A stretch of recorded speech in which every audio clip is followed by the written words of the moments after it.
ఈరోజు మనం చేయబోయేది కొబ్బరి కారం. సో కొబ్బరి కారం కోసం కొబ్బరి తీసి ఇట్లా కట్ చేసి పెట్టుకోండి, మిక్సీలో వేసుకోండి. ఇది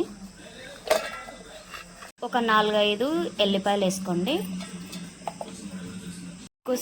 కారం సరిపడు మిరపకాయలు వేసుకోండి, ఒక 10-15. కొంచెం పసుపు యాడ్ చేసుకోండి, కొంచెం జీలకర్ర కూడా, ఇంకా కొంచెం సరిపడు దీనికి ఉప్పు వేసుకోండి.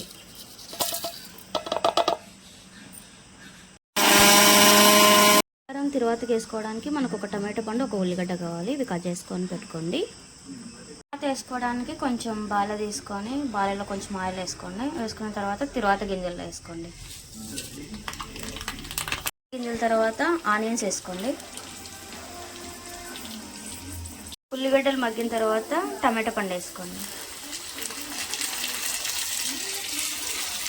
కొంచెం పసుపు వేసుకోండి. మనం చేసుకున్న కొబ్బరి పొడి ఇంకా దీంట్లోకి యాడ్ చేసేయండి. కొంచెంసేపు బాగా మగ్గించుకోండి. ఇది వేసిన తర్వాత నెక్స్ట్ ఇంకా ఆఫ్ చేసేసుకోండి. ఒక 5 మినిట్స్ పెట్టండి. ఫైనల్లీ కొబ్బరి కారం ready. Okay, thank you, bye.